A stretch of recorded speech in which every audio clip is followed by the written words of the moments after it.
ನಮಸ್ಕಾರಪ್ಪ ಎಲ್ಲರಿಗೂ. 2024 ಭಾರತದ ಸಾರ್ವತ್ರಿಕ ಚುನಾವಣೆಗಳು ಬರುವ್ರಿ. 2024 ಸಾರ್ವತ್ರಿಕ ಚುನಾವಣೆಗಳು ಬರುವಂದ್ರೆ ಈ ಎಲ್ಲರ ಚಿತ್ತ ಈಗ ಪಾರ್ಲಿಮೆಂಟ್ ಗದಿಗೆ ಮೇಲೆ ಯಾರು ಕುಣ್ತಾರೆ ಅಂಥೇಳಿ ಭಾಳ ವಿಚಾರ ವಿನಿಮಯ ಮಾಡ್ಕೊಳಕತ್ತೀರಿ, ಲೆಕ್ಕಪತ್ರ ಹಾಕಾಕತ್ತೀರಿ, ಗಣಿತಗಳು ಮಾಡಾಕತ್ತೀರಿ.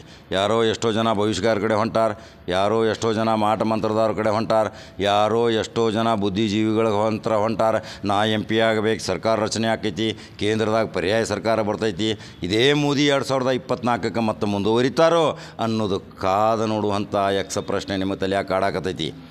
ಆ ತಲೆಯಾಗ ಕಾಡಾಕತ್ತೈತಿ ಅಂದಮೇಲೆ 18ರಿಂದ 25 ವಯಸ್ಸಿನ ಯುವಕರು ಮಾತ್ರ ದೇಶದ ಭದ್ರ ಬುನಾದಿ. ಅವರು ಯಾರಿಗೆ ಮತ ಹಾಕ್ತಾರ ಅದೇ ಸರ್ಕಾರ 2024ಕ್ಕೆ ಬರ್ತೈತಿ. ಇದು ಕಾಲಜ್ಞಾನದ ಭವಿಷ್ಯಕ್ಕಾಕ ಹೇಳಾಕತ್ತಾನ.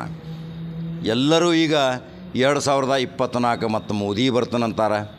ಮೋದಿ 2000 ಈ ಹಿಂದಕಲೇ ನಡೆದಂಥ 18ರ ಚುನಾವಣೆಯಲ್ಲಿ, ಅದಕ್ಕಿಂತ ಮುಂಚಿತ ಮತ್ತೊಂದು ಲೋಕಸಭಾ ಚುನಾವಣೆಯಲ್ಲಿ ಮೋದಿ ಹೆಸರು ಹೇಳಿದ ತಕ್ಷಣ ಎಲ್ಲರೂ ಆರಿಸಿ ಬರ್ತಿದ್ರು. ಈಗ ಹಂಗೇನು ಪರಿಸ್ಥಿತಿ ಇಲ್ಲರಿ. ಯಾಕೆ ಗೊತ್ತೈತೇನ್ರಿ? ಈಗ ಸಾರ್ವತ್ರಿಕ ಚುನಾವಣೆಯಲ್ಲಿ ಸ್ವತಃ RSSದವರು ಸಹಿತ ತಮ್ಮ ಪತ್ರಿಕೆಯಲ್ಲಿ ಅಬ್ಸರ್ವರ್ದಲ್ಲಿ ಮುಖಪುಟದಾಗ ಒಂದು ಪ್ರಕಟಣೆ ಮಾಡ್ಯಾರ ಸುದ್ದಿ. ಆ ಸುದ್ದಿ ಏನೈತಿ ಗೊತ್ತೈತೇನ್ರಿ?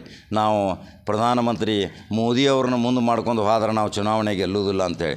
ಹಾಗಾದ್ರೆ ಏನು ರಣತಂತ್ರ ಹೆಣಿತಾರೆ ಹೇಳಕ್ಕೆ ಬರಂಗಿಲ್ಲ ರೀ. ಏನು ಘಟನೆಗಳು ಆಗ್ತಾವೆ, ದುರಂತಗಳು ಆಗ್ತಾವೆ, ಕರಾಳ ಕೃತ್ಯಗಳು ಆಗ್ತಾವೆ, ಹೇಳಕ್ಕೆ ಬರಂಗಿಲ್ಲ. ಯಾವ ರೀತಿ ದೆಸೆಯಲ್ಲಿ ದೆಸೆ ತೋರಿಸ್ತೈತಿ ಅದನ್ನು ಕಾಕೋತ ನೋಡ್ಬೇಕಾಕೈತಿ. ಯಾವ ಅವಾಂತರಗಳಾಗ್ತಾವ, ಯುವಕರ ಪಾಡೇನು, ಯುವಕರ ಭವಿಷ್ಯದೇನು, ಏನೇನೋ ನೀವು ಆಶೆಗಳನ್ನ ಹಚ್ಚಿದ್ರಿ. 24ರಲ್ಲಿ ಮತ್ತೆ ಯಾವ ಆಶೆ ಹಚ್ಚಿ ನೀವು ಹೊಂಟಿದಿರಿ ಇನ್ನು ಕಾದು ನೋಡ್ಬೇಕಲ್ರಿ. ಇನ್ನು 5 ರಾಜ್ಯದ ಚುನಾವಣೆ ಮೇಲೆ ಪರಿಣಾಮ ಬೀರೋದು. 5 ರಾಜ್ಯದ ಚುನಾವಣೆದಾಗೂ ಸಹಿತ ಕರ್ನಾಟಕ ರಾಜ್ಯದಂತೆ 5 ಗ್ಯಾರಂಟಿಕ್ಕಿಂತ ಮತ್ತೊಂದು ಗ್ಯಾರಂಟಿ ಹೆಚ್ಚು ಮಾಡ್ಯಾರ. ಈಗ ಬರುವ 5 ರಾಜ್ಯದ ಚುನಾವಣೆಯಲ್ಲಿ ಯಾವ ಭವಿಷ್ಯ ನಿರ್ಮಾಣ ಆಕೈತಿ ಅದೇ 2024ರಾಗ ಗದ್ದಿಗೆ ಅಲ್ಲಿ ದೆಹಲಿಯಲ್ಲಿ ಪರಿಣಾಮಕಾರಿಯಾದ ಒಂದು ಬಲಿಷ್ಠ ಸರ್ಕಾರ ಬರ್ತೈತೋ, ಮೋದಿಯಿಂದಲೇ ಮತ್ತು BJP ಬಹುಮತದಿಂದ ಸರ್ಕಾರ ರಚನೆ ಆಕೈತೋ, ಏನು ರಾಹುಲನ ಬೆನ್ನತ್ತಾರೋ, ಏನು ಇಂಡಿಯಾ ಒಕ್ಕೂಟ ಅಧಿಕಾರಕ್ಕೆ ಬರ್ತೈತೋ ಅನ್ನೋದು ನೀವು ನನಗೆ ತಿಳಿಸ್ಬೇಕು. ನಿರುದ್ಯೋಗದ ಒಂದು ಭಾಳ ಸಮಸ್ಯೆ ಆಗೈತಿ. ಬೆಲೆ ಏರಿಕೆ ಅಂತೂ ತಲೆ ಮೇಲೆ ಹೋಗೈತಿ, ಗಗನಕ್ಕೆ ಏರಾಕತೈತಿ. ದೈನಂದಿನ ಕೂಲಿ ನಾಲಿ ಮಾಡೋ ಮನುಷ್ಯ ಸಹಿತ ಇವತ್ತು ಏನಪ್ಪ ನಾವು ರಾಜಕತೆದಾಗ ಬದುಕಾಕತ್ತೀವಿ, ಎಂಥ ನಮ್ಮ ಪರಿಸ್ಥಿತಿ. 2000 ರೂಪಾಯಿ ತೊಗೊಂಡು ಹೋದ್ರೂ ಪೇಟೆಯಾಗ ಸಂತೆ ಆಗ್ವಾತು. ಇದು ಯಾಕೆ ವಿಚಾರ ಮಾಡುವರಿ ಯುವಕರಲ್ಲಿ ಕೇವಲ ಭಾರತೀಯ ಜನತಾ ಪಕ್ಷ ಅಂದ ತಕ್ಷಣ ಈಗ ಬರಾಕತೈತಿ ತಲೆಯಾಗ ಹಿಂದೂ ಮುಸ್ಲಿಂ ಅಂಥೇಳಿ ಅಷ್ಟೇ ರೀ. ಬೇರೆ ಪಕ್ಷದವರ ನಾವು ಅಖಂಡ ಭಾರತವನ್ನು, ಬಲಿಷ್ಠ ಭಾರತವನ್ನು, ಸರ್ವಾಧಿಕಾರಿಯ ಧೋರಣೆಯನ್ನು ತೊಡೆದು ಹಾಕುವ ಸಲುವಾಗಿ, ಒಂದು ಒಳ್ಳೆಯ ಸರ್ಕಾರ ರಚನೆ ಮಾಡುವ ಸಲುವಾಗಿ ನಾವೆಲ್ಲರೂ ಕಾರ್ಯತತ್ಪರರಾಗಿದ್ದೀವಿ ಅಂಥೇಳಿ ಇಂಡಿಯಾ ಒಕ್ಕೂಟದವ್ರು ಹೇಳ್ತಾರೆ. ಇನ್ನು ಇಂಡಿಯಾ ಒಕ್ಕೂಟದ ಅಂದ ತಕ್ಷಣ ಅದೇನು ಮಿಸಳಬಾಜಿ ಆಗೈತೆ ಅಂತ ನೀವು ಅಂತೀರಿ. ಯಾಕಂದರೆ ವಿಶ್ವನಾಥ ಪ್ರತಾಪ ಸಿಂಗ್ ಅವರು ಪ್ರಧಾನಮಂತ್ರಿ ಆದಾಗ ಎಲ್ಲ ಮಿಕ್ಸಿಂಗ್ ಕೂಡಿ ಆಗಿತ್ತು.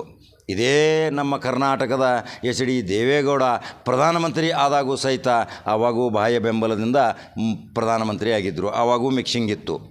ಈಗ ಯಾವ ರೀತಿ ಮಿಕ್ಸಿಂಗ್ ಸರ್ಕಾರ ಆಕೈತೋ, ಏನು ಭಾರತೀಯ ಜನತಾ ಪಕ್ಷ ಬಹುಮತದತ್ತ ಸಾಗತೈತೋ, ಎಕ್ಸಿಟ್ ಪೋಲ್ಗಳು ಏನೇನು ಹೇಳಾಕತ್ತಾವ, ಅವ್ರು ಹೇಳುವಂಥ ಪ್ಯಾಕೇಜ್ಗಳು ಬೇರೆ ಬೇರೆ ಅದಾವ್ರಿ. ನಿಜಾಂಶ ಮಾತ್ರ ಸೋಷಿಯಲ್ ಮೀಡಿಯಾ ಹೇಳಾಕತ್ತೈತಿ.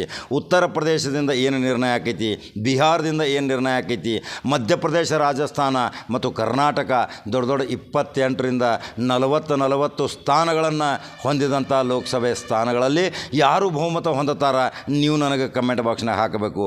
ಯಾಕಂದ್ರೆ ಪರಿಸ್ಥಿತಿ 24ಕ್ಕೆ ಏನಾಕೈತೆ ಅನ್ನೋದು ಗೊತ್ತಿಲ್ಲಲ್ರಿ. ಜನ ಭಾಳ ಮಾತಾಡಕತ್ತಾರೆ. ಇವತ್ತು ನಮ್ಮದೇ ಸರ್ಕಾರ ಬರ್ತೈತಿ, ಇವ್ರಂತಾರೆ ನಮ್ಮದೇ ಸರ್ಕಾರ ಬರ್ತೈತಿ, ನಾವು ಗ್ಯಾರಂಟಿದಿಂದ ಗೆಲ್ತೀವಿ ಅಂತಾರೆ. ಇನ್ನು ಲೋಕಸಭಾ ಚುನಾವಣೆಗೆ ಇದೇ ಇಂಡಿಯಾ ಯಾವ ಗ್ಯಾರಂಟಿ ಕೊಡ್ತಾರ? 5 ಗ್ಯಾರಂಟಿ ಕೊಡ್ತಾರೋ, 10 ಗ್ಯಾರಂಟಿ ಕೊಡ್ತಾರೋ? ಇದೇ ಪ್ರಧಾನಮಂತ್ರಿ ಮೋದಿಯವರು ಒಂದು ಮಾತು ಹೇಳ್ತಾರೆ, ಗ್ಯಾರಂಟಿದಿಂದ ದೇಶಕ್ಕೆ ಆರ್ಥಿಕ ಹಾನಿ ಆಕೈತೆ ಅಂಥೇಳಿ. ಆದರೆ ಅದಕ್ಕೊಂದು ಪ್ರತ್ಯುತ್ತರ ಕೊಡ್ತಾರೆ. ಅದಕ್ಕೆ ತಕ್ಷಣ ಒಂದು ಉತ್ತರ ಬರ್ತೈತಿ. 12,000 ಕೋಟಿ ಲಕ್ಷ ಕೋಟಿ ಸಾಲ ಉದ್ಯೋಗಪತಿಗಳದ ಮನ್ನಾ ಮಾಡುವಾಗ ಅವಾಗಿನ ಆರ್ಥಿಕ ಸ್ಥಿತಿ ನಷ್ಟ ಆಗಿಲ್ಲಲ್ರಿ. ಗ್ಯಾರಂಟಿ ಕೊಟ್ರೆ ದೇಶದ ಆರ್ಥಿಕ ಸ್ಥಿತಿ ನಷ್ಟ ಆಕೈತೆ ಅಂತೇಳಿ ಪ್ರಧಾನಮಂತ್ರಿ ಹೇಳ್ತಾರೆ. ಯಾವಾಗಲೂ ಬಾಯಿ ಬಿಚ್ಚಲ್ದ ಪ್ರಧಾನಮಂತ್ರಿ, ಒಂದು ಪತ್ರಿಕಾಗೋಷ್ಠಿ ಮಾಡಲಾರ್ದಂಥ ಪ್ರಧಾನಮಂತ್ರಿ ಇವತ್ತು ಯಾವ 10 ವರ್ಷ ಸರ್ಕಾರ ರಚನೆ ಮಾಡಿದರೂ ಸಹಿತ ಇವತ್ತು ಒಂದು ಪ್ರೆಸ್ ಮೀಟ್ ಮಾಡಲಿಲ್ಲ. ಯಾಕ್ರಿ ಪ್ರಧಾನಮಂತ್ರಿ ಮೋದಿಯವರೇ ಮತ್ತು ಅವರ ಭಕ್ತರು ಪತ್ರಿಕಾಗೋಷ್ಠಿ ಮುಖಾಂತರ ಜನರಿಗೆ ಒಂದು ಸಂದೇಶನ ಹೇಳಬೇಕು. ಪಿ ವಿ ನರಸಿಂಹರಾವ್ ಪತ್ರಿಕಾಗೋಷ್ಠಿ ಮಾಡ್ತಿದ್ರು, ಪ್ರಧಾನಮಂತ್ರಿ ಮನಮೋಹನ್ ಸಿಂಗ್ ಮಾಜಿ ಅವರೂ ಸಹಿತ ಪತ್ರಿಕಾಗೋಷ್ಠಿ ಮಾಡ್ತಿದ್ರು, ಶ್ರೀಮತಿ ಇಂದಿರಾ ಗಾಂಧಿ ಮಾಡ್ತಿದ್ರು. ಎಷ್ಟೊಂದು ಪ್ರಧಾನಮಂತ್ರಿಗಳು ನಮ್ಮ ಭಾರತ ದೇಶದಲ್ಲಿ ಆಗಿ ಹೋದರು, ಎಲ್ಲರೂ ಪತ್ರಿಕಾಗೋಷ್ಠಿ ಮಾಡ್ತಿದ್ರು. ಪತ್ರಕರ್ತರಂದ್ರೆ ಏನು ಭಯ ಏನ್ರಿ ಇವ್ರಿಗೆ? ಅದರಾಗ ಕೆಲವು ಮಾರ್ಕೊಂಡ ಮಾಧ್ಯಮಗಳು ಅದಾರಲ್ಲ, ಆ ಮಾರ್ಕೊಂಡ ಮಾಧ್ಯಮಗಳಿಗೆ ಮಾತ್ರ ಪ್ರಿಂಟ್ ಕಾಪಿ ಒಂದು ಬರ್ತೈತೆ ರೀ, ಲಿಪಿ, ಅದನ್ನು ಅವ್ರು ಬೆಳಗಿಂದ ಸಂಜೆ ತನಕ ರುಬ್ಬು ಕೆಲಸ. ಮಾಧ್ಯಮದಿಂದ ಇವತ್ತು ನಮ್ಮ ದೇಶದ ಪರಿಸ್ಥಿತಿನೂ ಒಂದು ಅಧೋಗತಿಗೆ ಬಂದೈತೆ. ಅಂದ್ರೆ ಕೆಲವು ಮಾರಾಟವಾದ ಮಾಧ್ಯಮ ಇವತ್ತು ಯಾವ ರೀತಿ ಪರಿಣಾಮಕಾರಿ ಕೆಲಸ ಮಾಡೋದಿಲ್ಲ.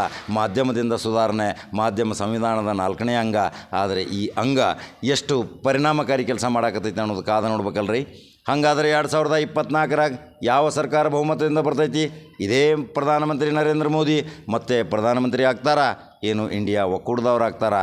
ಏನು ಅನಿಸಿಕೆ ನಿಮ್ಮ ನೇರವಾಗಿ ಕಾಕಾನ ಚಾನಲ್ಗೆ ತಿಳಿಸ್ರಿ. ಮತ್ತೊಂದು ಗ್ರೌಂಡ್ ರಿಪೋರ್ಟ್ದೊಂದಿಗೆ ಬರ್ತೀನಿ. ನಮಸ್ಕಾರ.